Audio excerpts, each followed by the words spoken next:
Even though I've tried many kinds of raw meat, I have to admit this chef's skills match my taste perfectly.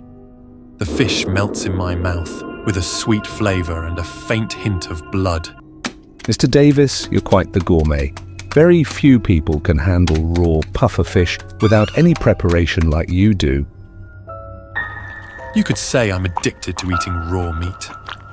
I enjoy the fresh taste and the natural flavor of it. Eating raw meat makes me feel excited, like a predator. My mother is the one who trained me to eat raw food. Isn't that right, Mum? Don't joke around like that in front of adults, dear. When I was 7, my father passed away suddenly, which sent my mother into a crisis. She blamed me for everything. Her pain, her misfortune. Even now, as an adult capable of supporting the whole family, the distance between my mother and me remains unbridgeable. You don't look too well. Your digestive system probably hasn't adjusted yet. A glass of wine will help you feel better. This is Charles, the private chef I recently hired. His cooking skills are flawless, and he's also very observant. Truthfully, I'm feeling a bit uncomfortable, but the sweet aroma of the wine makes me feel relaxed. I suddenly want to share my thoughts and be heard. If you were locked under the stairs for 7 days, starved to the point of eating live rats, you wouldn't feel any sympathy for her either. I'm really sorry. It sounds like you didn't have an easy childhood. It's fine. I've already figured out a way to make her suffer. By eating raw meat in front of her? You're quite fascinating. After that night, Charles and I became even closer. Charles quickly understood my health condition and knew my desire to replace my daily meals entirely with raw meat. So he prepared a suitable menu to help my body gradually adapt to this new diet. The first dish was blue rare beefsteak. Both sides of the meat were seared just enough, served with butter sauce and a sprinkle of pepper. The meat remained fresh and tender without having an overpowering metallic taste. Watching the look of discomfort on Carolyn's face made the piece of meat in my mouth taste even more delicious. After my body had adjusted to digesting blue rare beefsteak, Charles started preparing dishes that were progressively rawer over the next few days. First, he served steak tartare, completely raw minced beef. Then came basashi, a Japanese dish made of raw horse meat. And the final dish, the graduation meal from my raw meat training, was shiru, a dish of live fish. Watching the little fish squirm on the soup spoon, I suppressed the guilt and a flicker of fear before eating them. Davis, you've lost your mind. This is not something a human being should be eating. Why not? Charles's skills are impeccable. This tastes 1,000 times better than the live rat I once ate. Charles, this is all your fault. You're corrupting my son. What kind of monster are you trying to turn him into? Pumpkin, gouge his eyes out for me. She's always been like this, resolving everything with violence and blaming others for her misery. But this time, I won't just quietly endure. Davis, your hand. It's just a small cut. Davis, did you really hit your brother because of a servant? He's nothing but a bloodthirsty monster. You should stay far away from him. I couldn't take it anymore. What absurd delusion was she having this time? Forcing me to see a hairy ape as my brother and demanding I abandon the only person I could confide in. What a joke. I returned to my room and quickly treated my wound. Looking at myself in the mirror, I finally realized something. Ever since switching to a raw meat diet, I feel stronger. My complexion looks healthier and my teeth seem sharper, like a true predator. Pumpkin! Pumpkin, where are you?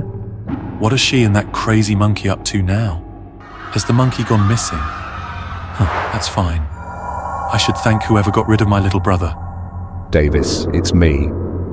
I opened the door for Charles. The metallic scent of blood mixed with herbs wafting from the tray in his hands piqued my curiosity. You didn't eat much at lunch, so I prepared an afternoon snack for you. This is herb-steamed brain. It's very nutritious and it won't taste too bloody when eaten fresh. If this were before, The sight of that red brain would have disgusted me for the entire day. But ever since I started eating Charles's raw meat dishes, these faintly bloody meals have become irresistibly appealing to me. You're really enjoying it, aren't you? I might consider letting you try more organ-based dishes. Charles, you devil! Get out here and pay for what you've done to my son. Davis, do you even know what you just ate? That's your brother's brain. I looked at Charles in shock. I never liked that crazy monkey. But what possible reason would Charles have to do something so cruel? Kill him for me. Everything happened too fast. Before I could think, the servants stormed in and attacked Charles. Had everyone lost their minds? Who's the real master of this house? I shouted. Stop this at once! The last word caught in my throat as a cold, piercing sensation spread through my chest.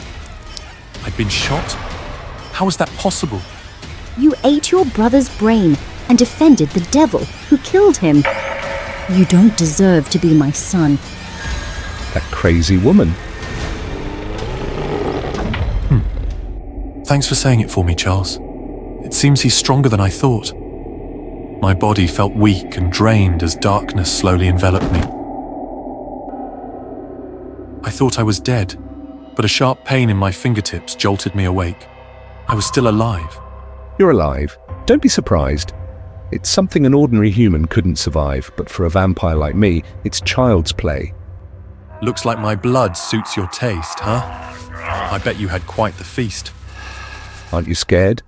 I was calmer than I expected. There had been so many strange signs, and now that Charles's true nature was revealed, everything started to make sense. Here's the next dish in your blood replenishing menu. The liver of the one who shot a hole in your chest. Even though I knew where that liver came from, I didn't feel disgusted. On the contrary, it made me even hungrier. Perhaps I had already become a bloodthirsty monster like Charles. Charles looked at me with satisfaction, his eyes glowing a fiery red. Your blood, the blood of someone who only eats raw meat, is the finest I've ever tasted.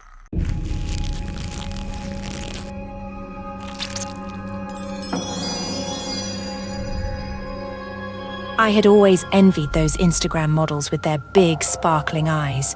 The way their gaze seemed to captivate anyone, it was mesmerizing. So when I got the chance to try colored contact lenses, I leapt at it. It was my first time, and I'll admit, the idea of touching my eyeball made me queasy. But for beauty, I could bear it. Standing in front of the mirror, I practiced holding my eyelid open, the small lens perched delicately on my fingertip. My first attempt failed. My reflexes forced my eyelid shut. "You can do this," I whispered to my reflection. After several tries, the lens finally slipped into place. I blinked rapidly, tears streaming down my face, but when I opened my eyes, I gasped. My reflection stared back with eyes that looked impossibly larger and brighter. The dull brown of my irises was replaced with a vibrant blue, shimmering like glass. I couldn't help but smile. This was worth it. That evening, I went out with my crush. His gaze lingered on me longer than usual, and my confidence soared. He even complimented my eyes, something no one had ever done before. We laughed, drank, and talked for hours. I felt like the center of his world. By the time I stumbled home, tipsy and giddy, I was too exhausted to think about anything. I collapsed onto my bed, still wearing my makeup and my lenses. Morning came like a sledgehammer. My head pounded, my mouth was dry, and my eyes, they ached. Groggy, I stumbled into the bathroom. The harsh light made me squint, and I rubbed my eyes, only for a sharp, gritty sensation to shoot through them. The lenses! I had forgotten to take them out. Looking in the mirror, I froze. My left eye was fine, but the right one looked wrong. The lens had shifted, partially obscuring my pupil. It gave the eerie illusion that I had two pupils in one eye. "Great," I muttered. I grabbed the bottle of eye drops and tilted my head back, squeezing a generous amount into my right eye. The cool liquid was a temporary relief, and I reached up, trying to pinch the lens out. But it wouldn't budge. It felt slippery under my fingers, sliding further to the side each time I tried to grab it. My eye throbbed as I poked and prodded, desperate to dislodge it. "Come on!" I hissed, tears streaming down my face. Instead of coming out, the lens seemed to retreat, slipping deeper under my eyelid. Panic set in as my vision in that eye blurred. The skin around it felt swollen, and a dull, radiating pain started to build. By noon, the entire area was red and puffy. My eye burned, and each blink felt like scraping sandpaper. Defeated, I called an eye doctor. The clinic smelled like antiseptic, and the harsh fluorescent lights made my migraine worse. The doctor's calm demeanor did little to soothe my nerves. You've got quite a bit of swelling. He said after examining my eye. I'll try to remove the lens, but you might need more extensive treatment if it's embedded too deeply. His words sent a shiver down my spine. Embedded? I sat rigid as he used a specialized tool to extract the lens from my left eye. Relief washed over me as the first lens came out, but then his frown deepened. Well, The doctor said after a few minutes. I managed to retrieve one lens. He held up the tiny translucent piece of plastic, now smeared with redness. But the other one, it's deep. We'll need more advanced tools to get it out. My stomach dropped. Isn't there another way? Something less invasive? He shook his head. Leaving it in can lead to severe infection or even permanent damage. I strongly recommend we proceed. The words permanent damage echoed in my mind, but so did the thought of medical bills. I had seen people online remove lenses themselves. If they could do it, so could I. "Thank you, doctor," I mumbled, grabbing my bag. "I'll think about it." Back home, I sat in front of my mirror, armed with a pair of tweezers and determination. My right eye was almost swollen shut, but I pried it open, wincing as fresh tears streamed down. I carefully inserted the tweezers, trying to grab the edge of the lens. Every touch sent waves of pain through my skull, but I couldn't stop. The discomfort only fueled my desperation. "Just a little more," I muttered, my voice trembling. The tweezers slipped, scraping against the sensitive surface of my eye. A sharp pain made me cry out, but I kept going. My hands were slick with sweat, my vision blurred from the constant flow of tears. Or was it blood? Finally, I felt the edge of the lens. I pulled and it slid free with a sickening squelch. Triumph was short-lived. When I looked down at my hand, my stomach churned. The lens wasn't alone. Attached to it was something round, fleshy and glistening. A bulbous lump of tissue hung limply from the tweezers. I froze, my heart hammering in my chest. My right eye was gone. In its place was a dark, gaping socket, raw and glistening with blood. It was as if my entire eye had been pulled out along with the lens. "No! No, no, no!" I dropped the eye in panic. Dropping to my knees, I searched frantically for my dislodged eye. I glanced around, searching for the eye I had dropped, but the dim light played tricks on me, casting shadows that made my stomach churn. Where was it? My fingers skimmed the cold tiles until they brushed against something round and slick. I grabbed it, holding it tightly in my palm. I had to fix it. Maybe if I put it back quickly, it wouldn't be too late.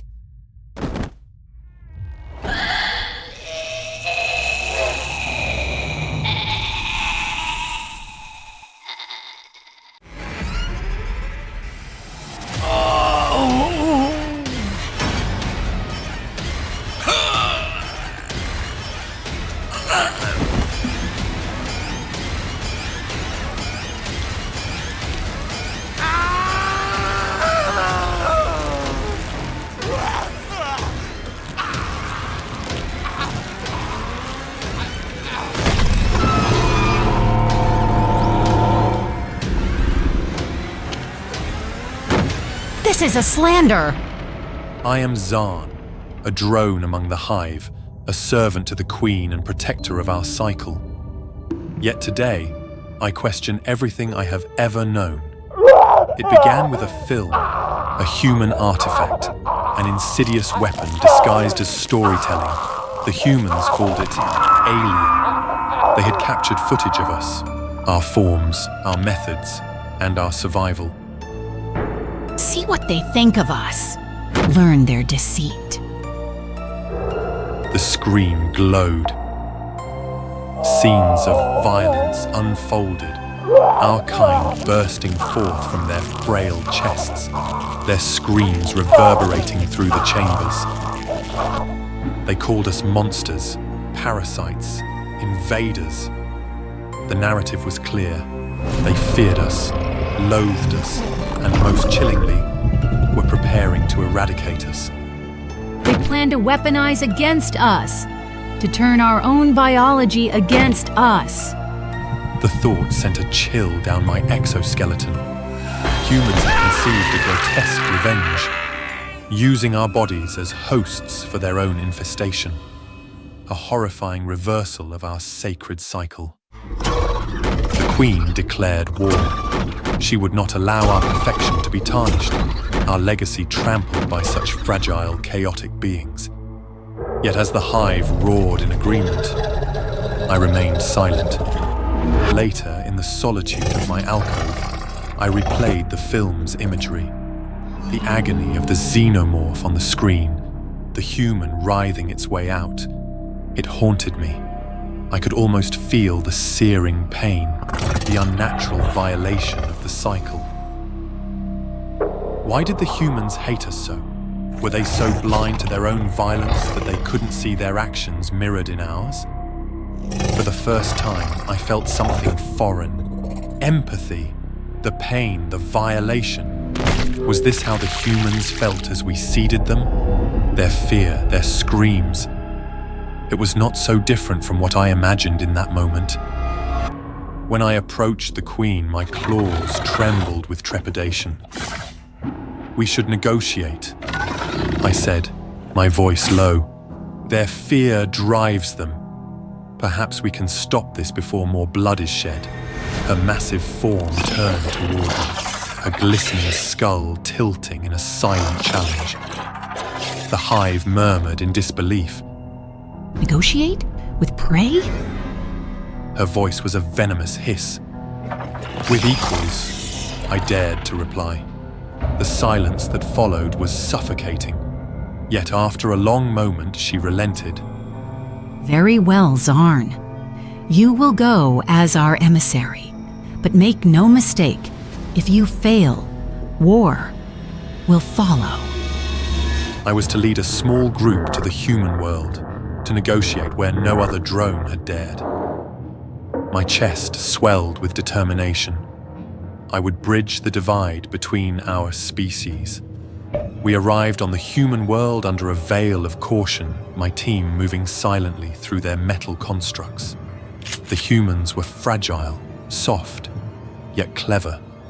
Their fear was palpable, and I could feel their weapons trained on us even if they remained unseen. I began the negotiation, my words clicking and hissing through the translation device we had scavenged.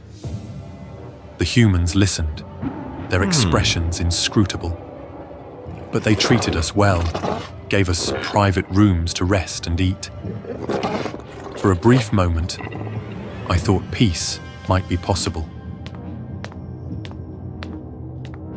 Then the attack came. A sharp sting pierced the base of my spine. My limbs grew heavy, my vision blurred, and darkness consumed me. The last thing I saw was a human holding a needle-like device, its tip gleaming with ichor. I woke with a start, the memory of the ambush lingering like a bitter taste. My body felt strange but intact. Had it been a dream? A fabrication of my overworked mind? My team gathered around me, their concern evident. To reassure them, and myself, I joined them for nourishment. The food was bitter, but it steadied me. For a moment, I almost believed everything was normal. Then it began. A cough racked my body, sharp and violent. My claws scraped at the table as I doubled over. My team surrounded me, their clicks urgent with alarm. Zarn, what is wrong? I couldn't answer. Pain lanced through my abdomen, a searing, unnatural agony. Something was moving inside me. They laid me on a table, their clicks frantic with concern. My limbs thrashed as the thing inside me shifted, writhing with unnatural intent. I clawed at my own chest, desperate to stop the growing pressure. It surged upward, twisting, tearing. Then, with a sickening crack, my chest exploded. I let out a guttural scream as a human, pale, pink and glistening, erupted from my chest, drenched in my ichor. The room fell silent.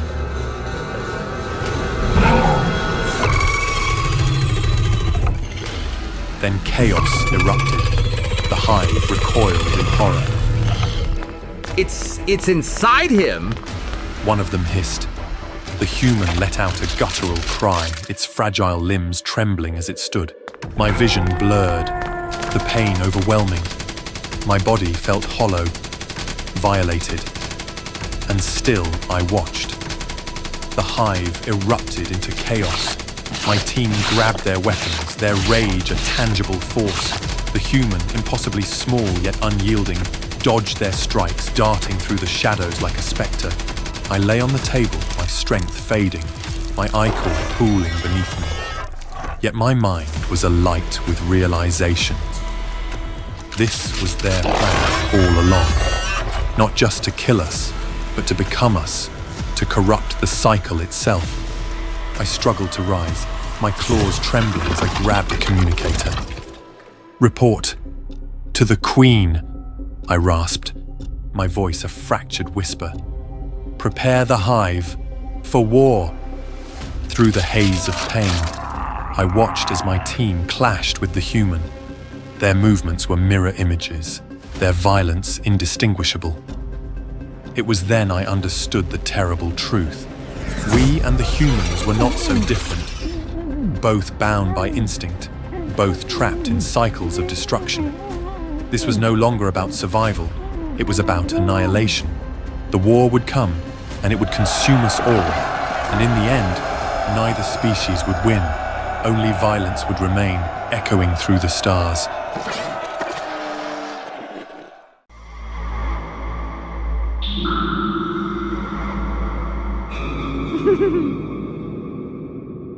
I never thought there was anything wrong with the way I loved him. While others called it obsession or delusion, I saw it as something pure, devotion. Not just the kind that cheers in crowds or collects photo cards, but the kind that longs to know everything, the kind that wants to get close. Minjae had always been the perfect idol. His voice was soft, his eyes tender, and the way he smiled at his fans made you feel like you mattered. I clung to that illusion, because to me, it was never an illusion. I believed, truly believed, that if I stayed close enough, watched long enough, loved him hard enough, he would see me. The distance between us would dissolve. That's why I became a Sasaeng. Not to hurt him, not to cross some moral line. I only wanted to be someone who knew him better than anyone else. I wanted to slip between the folds of his public life and settle into the spaces where no one else had reached. At the fan meeting, I handed him the gift I made, a soft white teddy bear, stitched carefully by hand.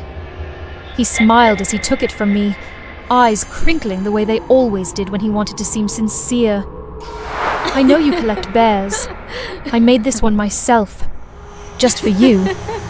He thanked me, unaware that hidden just beneath the bear's eyes was a small, silent camera, one that would quietly reveal the life I longed to be a part of. After that, I watched him every night.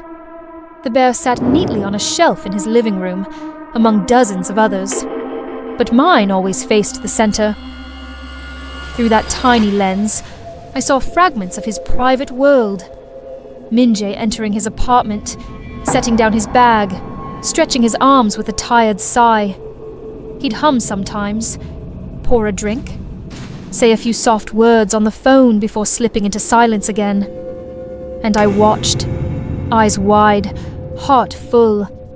I would fall asleep to the sound of his voice echoing through my speakers, my dreams warm and filled with the illusion of proximity.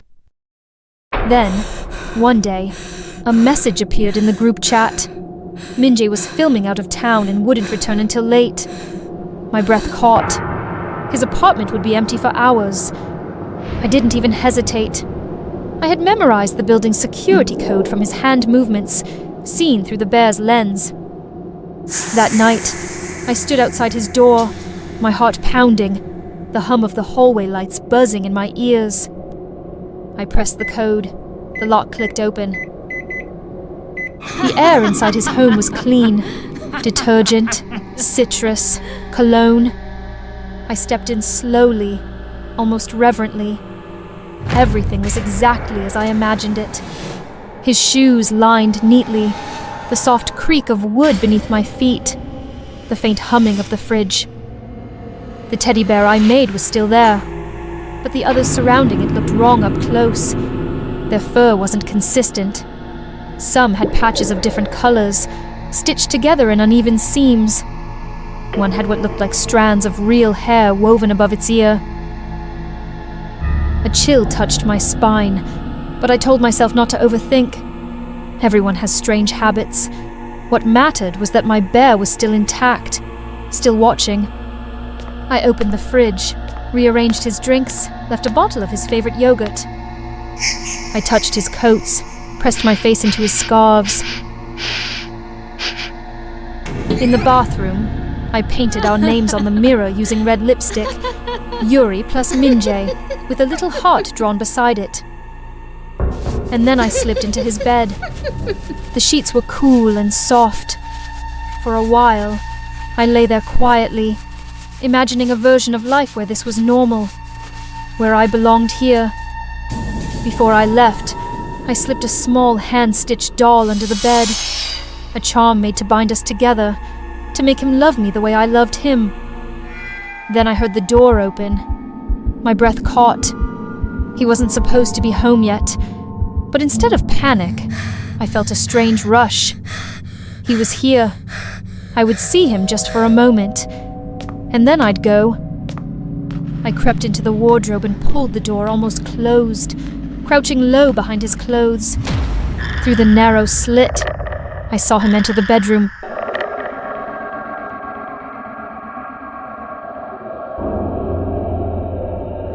I felt my heart bloom.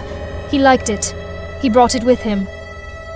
But then calmly, he reached under his pillow and pulled out a knife. Before I could react, he stabbed the bear, ripped it open. His fingers dug into the stuffing and pulled out the camera. He held it up to the light, studying it. Then he said, "You're the one who gave me this at the fan meeting, aren't you?" I froze. He poured himself a glass of wine, swirling it gently, and walked slowly across the room. "I've always known someone was watching. He said, eyes glancing toward the wardrobe. It's a lovely feeling, being desired like that." He walked straight to the wardrobe and pulled the door open. I didn't even get the chance to scream before everything slipped away, the world fading to black without a sound. When I woke, my arms and legs were bound to a metal chair. The room was cold and dim, the air thick with the stench of rot. I blinked slowly as my vision cleared, and then I saw them. Lining the shelves were teddy bears, but these weren't stitched from fabric. Their patchwork skin was unmistakably human, with strands of real hair still clinging to some of their heads. Blood had dried into the seams. The stitching was crude, careless. In front of me, a glass table held small parts, fingernails, teeth, clumps of hair, scraps of stained fabric. Folders were stacked beside them, each with photos of girls I recognized from online. Other fans like me, all of them missing. And then I heard his voice, soft and close behind me. Minjae stepped into the light, a scalpel glinting in his hand as he smiled gently, almost tenderly. Behind him, the wall was covered in Polaroids, Minjae smiling beside dozens of girls. But their eyes were empty, their faces lifeless. Blood-red hearts were drawn around some of them, crude and dripping. I screamed at him, called him a monster, told him he was fake. He only laughed. The version of me you adored. That's just a character. Something the company built. But you wanted to know the real me. Isn't that why you watched? He crouched down beside me and gently touched the cut on the back of my hand. Then slowly, he leaned in and licked the blood. And I finally understood. Minjae was never the one being watched. He wanted to be watched. He craved it. He fed off it. We weren't obsessed with him. He was obsessed with us. And now I was part of his collection. Forever. People come to tattoo artists looking for symbols of love, loss, rebellion. They come for permanence, for control. But me, I inked my own destruction. It started after the accident. They said I was unconscious for 3 days. Motorbike wreck. I don't remember much. Just blackness like being sunk under miles of ocean. When I woke up, everything felt sharper. The world hummed with an unnatural stillness, like something was waiting. The first time it happened, I thought it was a coincidence. I doodled a shattered clock on my left wrist. Nothing serious, just a loose sketch with my machine while killing time in the studio. That night, the wall clock in my kitchen fell off its hook and smashed. I laughed it off. Then I tattooed a little envelope on my forearm. The next morning, I received a job offer I'd completely forgotten I'd applied for. A coin. I found $50 on the street. A rose. A girl named Lana walked into my life that week, smelling of gardenias and sin. It wasn't coincidence. It was prophecy. I began using my body as a spell book. Every design was a wish made flesh. More clients came, drawn to my reputation. I raised my rates.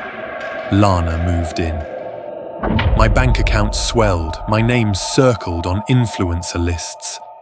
I was crafting a life with ink, until I made the mistake. It happened after a fight. Lana had this habit, checking my sketches when I wasn't around. She saw something she wasn't supposed to, something I was experimenting with. We fought. I screamed. She screamed back. I needed an outlet, something to bleed the rage into. So I took a pen and drew a tattoo on my thigh. A woman tumbling downstairs, her head split on marble. Her silhouette looked vaguely like Lana. It wasn't a plan, just a moment of spite. Rage made art. I never inked it. It was just a drawing. But the next morning, I got the call. Lana was dead. Slipped. Cracked her skull at the bottom of the staircase in her apartment block. The cops said it was an accident. Neighbors heard no screams, no struggle. But I knew. I checked my thigh. The ink was gone, but beneath the skin, faint shadows remained, like the design had sunk deeper. I tried everything, scrubbing, peeling, even burning, but the shape refused to leave. And then came the dreams. At first it was Lana, twisted, broken, her neck at a wrong angle, her mouth trying to form words through shattered teeth. Then the visions got worse. People I'd never seen before, places that didn't exist, symbols I never tattooed.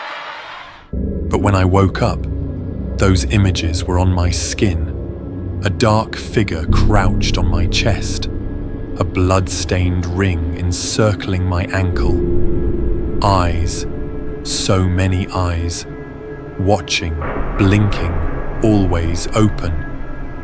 Every time I fell asleep, I'd wake up with something new etched onto my body. New horrors, new omens. I even tried tattooing over them, trying to regain control. My machine buzzed. The ink flowed, but the marks bled through.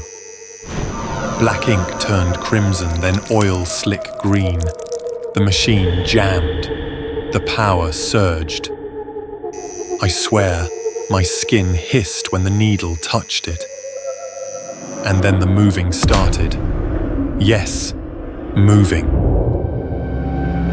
I caught my reflection one night in the bathroom mirror. My shirt was off. The black silhouette on my chest, the one shaped like a man, was breathing. Its shoulders rose. Its head turned just slightly toward my face. I screamed and backed away. The thing didn't vanish. It pressed closer to the surface. I stopped going outside. I stopped sleeping. The marks on my body had become a living record of my sins, dreams, and fears. My skin wasn't mine anymore. It was a canvas for something else, something older, hungry. I tried laser removal next, a back alley clinic with no questions asked. The technician zapped the first mark, an eye on my neck, and immediately started convulsing. His eyes rolled back. Blood streamed from his ears. He dropped dead mid-treatment. I didn't go to the hospital. Who would believe me? Now, every night, more appear. Things I didn't draw. Things I didn't even think. Once I saw my childhood home on my ribs, burning. I called my mother in a panic. She didn't answer. 2 days later, I got the news. Electrical fire. She didn't make it. It hit me then. The tattoos weren't just prophecy anymore. They were creation, not only predicting but enforcing, turning my subconscious into a curse. I started to wonder, if the ink creates reality, could it also end it? So I tattooed a gravestone on my chest, carved with my name. Underneath it, "Here lies the last prophet." I thought it would kill me, release me. Instead, it made things worse. That night, I dreamed of a grave, but I wasn't in it. Something else was. Something that opened its eyes in the dark and crawled out. The next morning, my nightmare blinked before I did. My tattoos twisted and smiled. And then I heard the voice, rasping, low, like a whisper between bones. "You thought you were the artist. You were just the skin." Now I barely sleep. I shave my head, trying to catch new marks early. They still come, faster, more violent. Symbols of death, rot, rituals I've never seen. I think something else is writing through me now, taking what's left of my mind and mapping it onto flesh. I'm no longer the only one marked. My clients from the early days, those who got lucky tattoos, they're dying. Their skin rejects the ink. It peels, screams. One woman tried to scrape hers off with a cheese grater. Another drowned herself in black ink. It's spreading. I wanted control, wanted meaning. Now I'm covered in it. Truths I was never meant to see, never meant to speak. If you're reading this, if someone ever offers you a tattoo of fate, don't take it. Don't even think about it. Because thoughts become lines, lines become ink, and ink never forgets.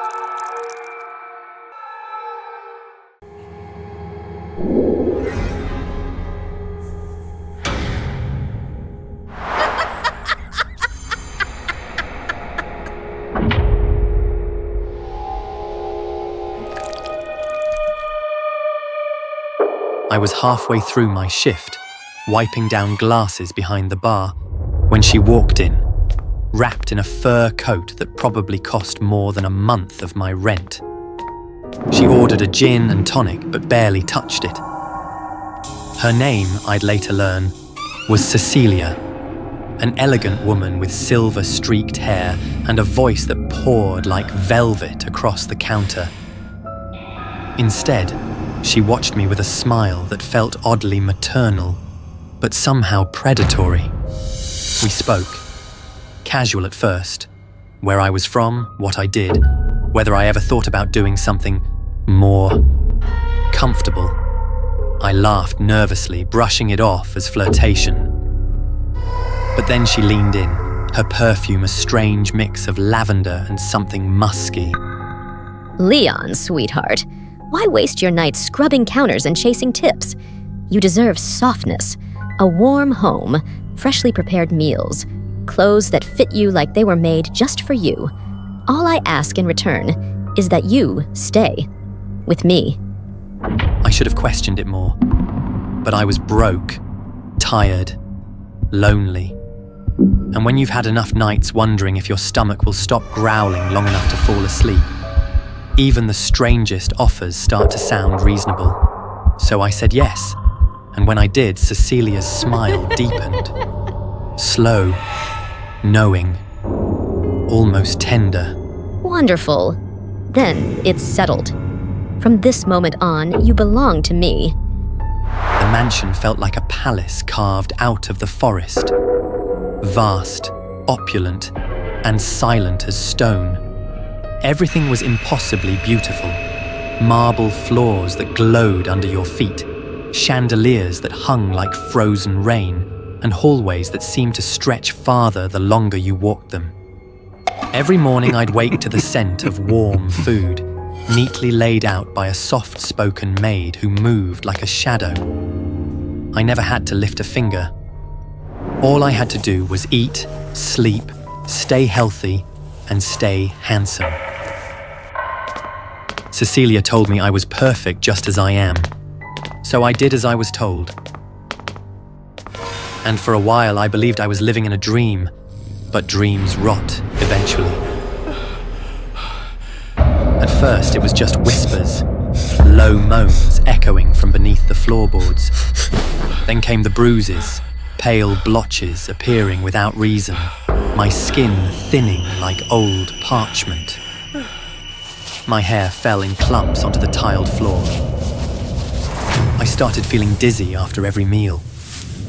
When I voiced my concerns, Cecilia only smiled, stroked my cheek, and whispered, Your body is simply adjusting, dear. It's cleansing itself. Soon, you'll feel renewed. I didn't feel cleansed. I felt emptied, as if something inside me was slowly being drawn out, patient and deliberate, one quiet drop at a time. And then I did the one thing I shouldn't have. I waited until the house was silent, every light out, every footstep gone. Then I slipped into Cecilia's study, heart pounding like it already knew. The room smelled of cedar and old paper. Between thick volumes of medical texts and weathered novels, I found it. A red leather folder. Inside were records, names, faces, each one a young man who had once lived here. Everything was catalogued with cold precision, height, weight, blood type, photos from before and after. Then I saw my own file.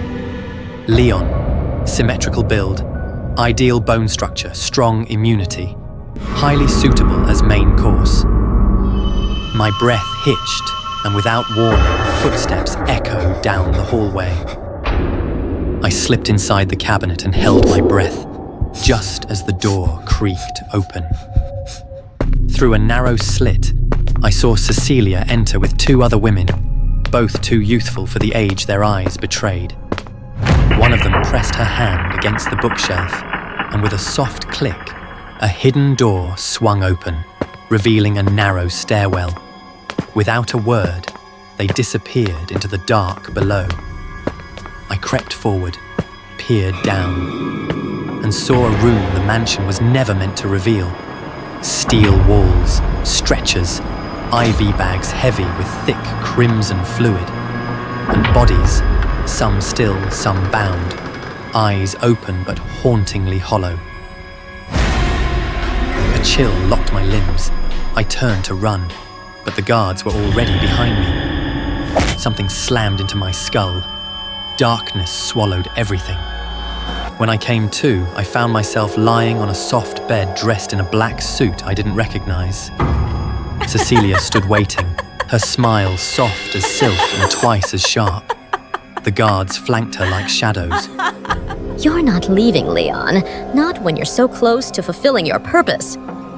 With a nod, she sent the guards forward. Tonight, you'll join us for something very special. Let's make sure you look your best. The ballroom was lit like a cathedral, grand and grotesque. Cecilia stood there, surrounded by her guests, all dressed in extravagant gowns, all blindfolded. Their faces were made up like dolls, cheeks painted too red, lips too wide. Each held something in her hand: knives, forks, riding crops, belts. Drink. Cecilia said nothing as she poured a thick purple liquid into a glass and pressed it to my lips, forcing it down my throat. It burned going in, and my vision began to swim. Then she shoved me forward into the center of the hall.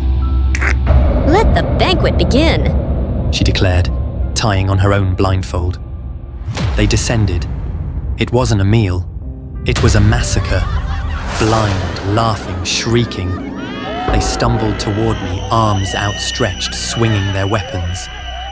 One grazed my arm with a blade, sharp enough to slice skin, not deep enough to kill. The scent of blood filled the air.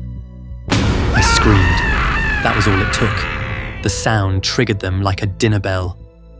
They lunged, giggling, clawing, tripping over each other as they chased the source of the noise. One caught me by the hair, another whipped a belt across my back. Pain exploded in my skull. I stumbled, fell, tried to crawl. Hands dragged me backward, nails dug into my flesh, teeth grazed my shoulder like kisses from the damned. I was the centerpiece, the perfect prey on a banquet stage made of gold and rot. And their laughter, it never stopped. Not when the lights dimmed. Not when the blood soaked through my suit. Not when the last piece of me was served. Maybe trust was never meant to be given so freely. I should have known better than to believe in honeyed words.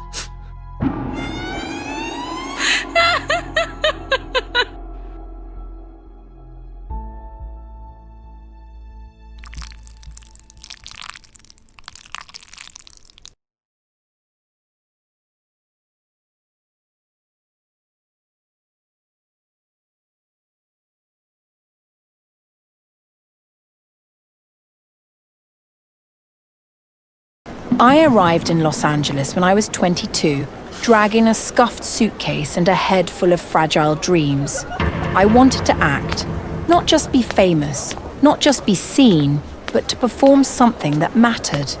I wanted to be somebody. Everyone said I had the look. Tan skin, wide eyes, and the kind of youthful fragility that casting directors seem to eat alive. At first, I thought that was a compliment. Now I know better. The first time I met him, Piddy was in the gold-tinted corridors of Empire House Studios. The walls were lined with platinum records and golden trophies. Piddy didn't audition me. He just invited me for a chat in his office. He wore sunglasses indoors, the kind of man who never broke eye contact, even through 2 inches of designer lenses. He didn't ask what roles I wanted or what my dreams were. He asked how far I was willing to go. Then he stood up, walked over, and without warning, laid a hand on my shoulder. It slid down my back like grease. Fame leaves a mark, baby. He whispered. I froze. Back at my apartment, I stripped down and stared at myself in the bathroom mirror. My skin still tingled where he touched me, and that's when I saw it. A red handprint, bright, raw, and burning across the middle of my back. It wasn't paint. It wasn't a bruise. It didn't hurt, didn't fade, didn't wipe away. I scrubbed myself until my skin peeled, but the mark stayed. I stopped sleeping, stopped auditioning. My inbox was full, but my soul felt hollow. Weeks passed. Then came the white party. I wasn't invited as a guest. I was just a server. He threatened me, said if I didn't comply, he'd release the casting video from that day online. Everyone was dressed in white. Stark, ceremonial white. The kind of white that hides blood, but never sin. Celebrities mingled with producers. Influencers posed beside men who ran studios like kingdoms. That's when I started seeing them. Red handprints. On the backs of dancers. On the thighs of stylists. Around the necks of young interns. All glowing red under the same kind of white light that revealed mine. A woman leaned over the champagne table, and 5 deep red fingers wrapped around her bicep. It was Piddy's wife. And that's when I understood. Only the marked can see the marks. I was not alone. I joined a quiet group online, a closed circle of those who had seen the red handprints, survivors, not just women, men too, a cameraman, a backup vocalist, a personal trainer, all carried marks from the same parties, same rooms, same man. We shared stories, shared proof. We compiled our evidence, glitches in footage, unedited photos, glimpses of handprints in the cold fluorescence of dressing rooms, green rooms, hotel lobbies. We built a case. I told the others, we can do this, we can fight. But then, I got the message, a voice memo, from a number I didn't recognize, but the voice was unmistakable. Piddy. You open your mouth, Hannah. He said, calm as a scalpel. And I'll open the vault. You know the one. Room 7, white party, champagne room. There's footage. You were drugged, but baby, the camera doesn't care. The internet won't either. 3 days later, the video dropped. Low res, grainy, dim lighting. But my face was unmistakable. I was dazed, barely able to stand. He was behind me, his hand pressed to my skin. It went viral before I could even scream. The headlines didn't say survivor. They said, actress caught in scandal with hip-hop mogul. Nobody forced her. Another clout chaser? Agents dropped me. My email filled with threats and offers, none of them professional. Studios blacklisted me. People whispered. Some looked at me with pity. Most didn't look at all. My career was over. No one wanted to hire the girl from the clip. No one cared how it got made. No one wanted the truth. I received a warning message. There are still plenty of other casting videos. Be a good girl and do as you're told. After that, the stories dried up. Some members of our circle vanished. One girl, the bravest among us, was found in a river. No one asked questions. I went back to being invisible. Months later, I saw a young actress stumble out of a club, the same dazed look I'd once worn. She had a fresh red mark just below her collarbone. I turned away. Back home, I stripped in front of the mirror, and I saw. Under the harsh white light, they emerged. Not one, not 5, but dozens of red handprints, crawling across my skin like a living plague. My shoulders, my thighs, my neck, My ribs. They weren't bruises. They weren't burns. They were brands, punishments, proof.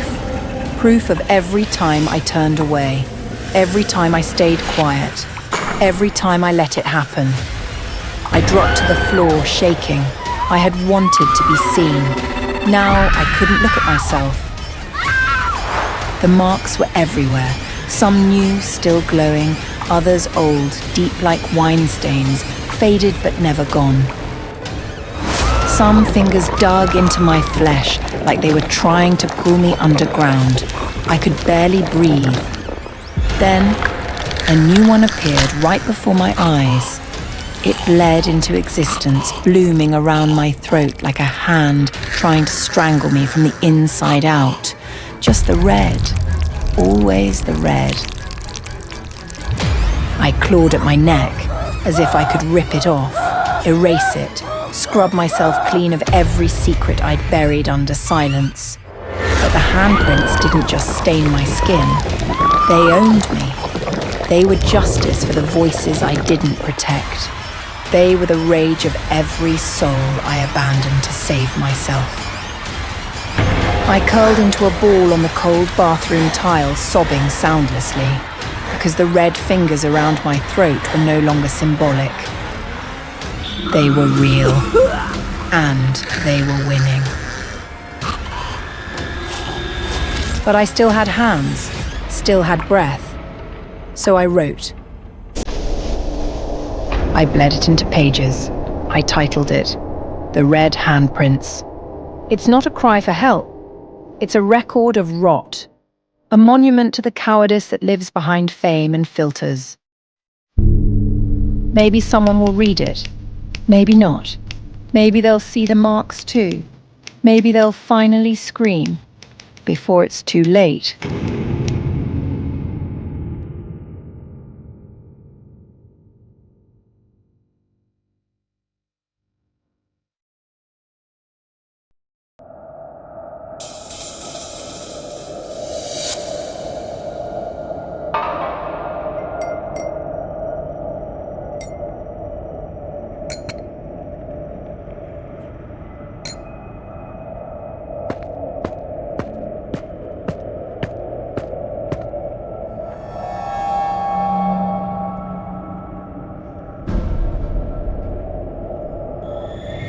I was never anyone special, just another forgettable name, another unremarkable face among millions.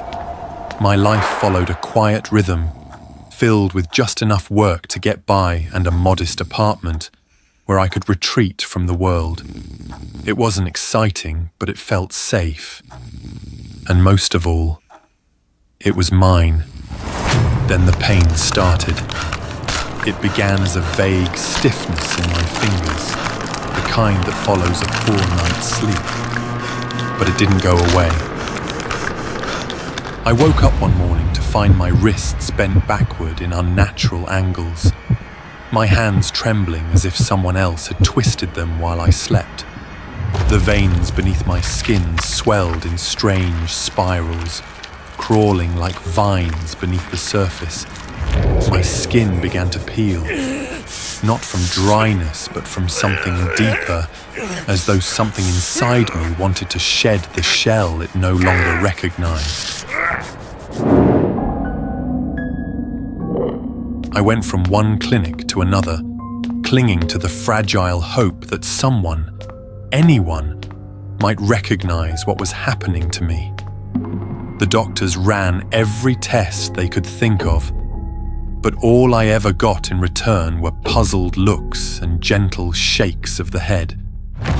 And while everything remained uncertain, the pain inside me only grew worse, turning sharper, deeper, as if it were slowly eating away at my very bones from the inside out. Then I was referred to Dr. Louis, a renowned geneticist known for tackling rare and difficult conditions. The institute where he worked felt different, silent, sterile, and watchful.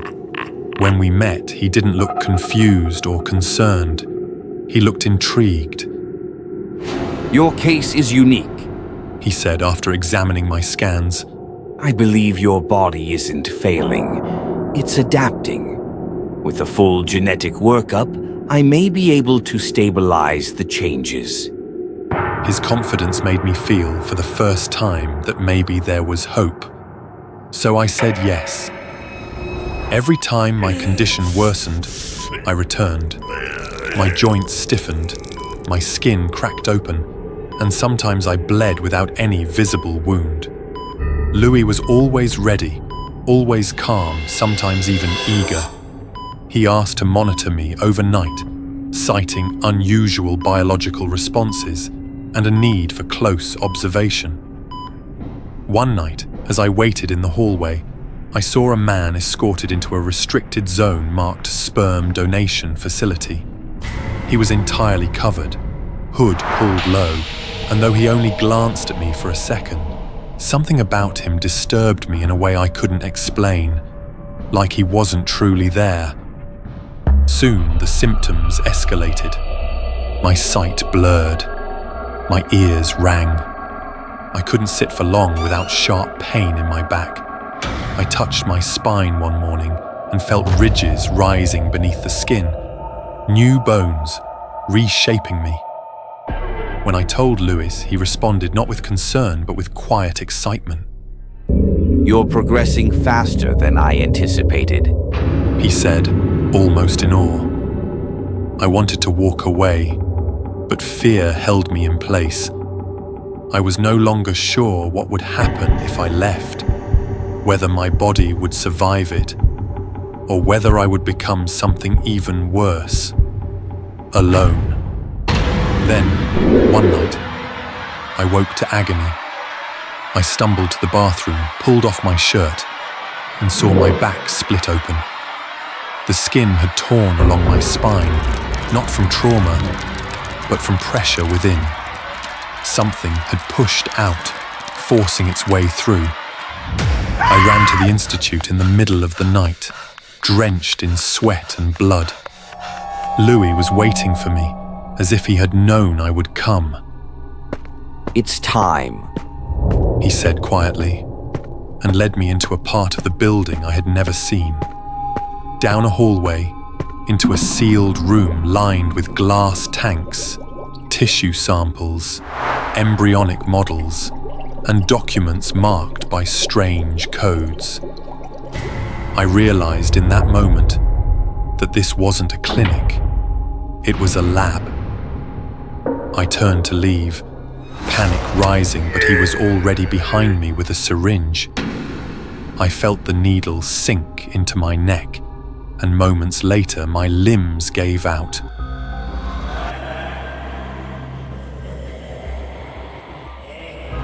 He secured me to the chair, whispering that it was just to prevent convulsions. Then he told me the truth.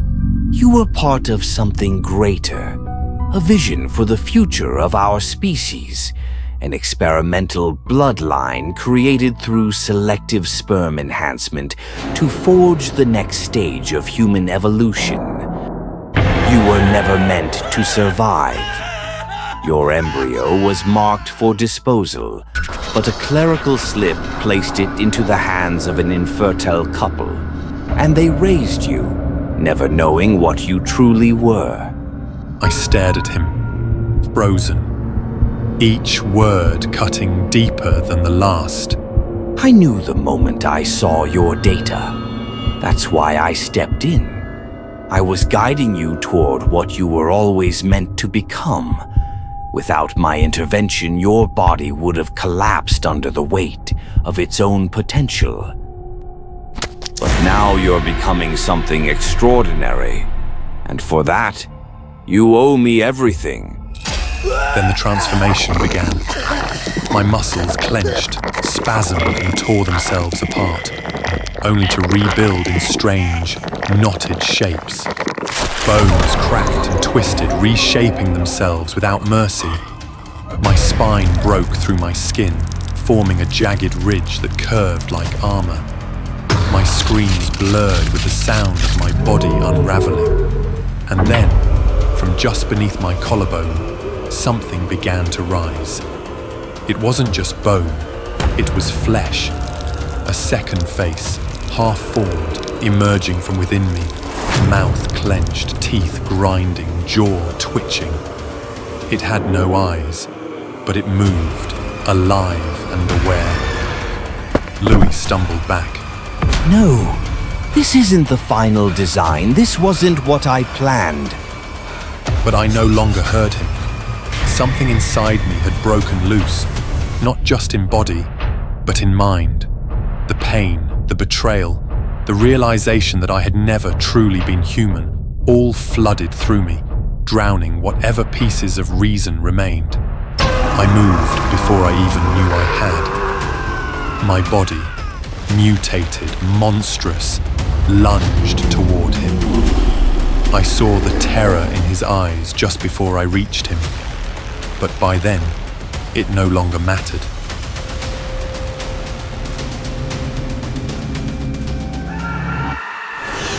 He created me. Now he would pay for what I had become.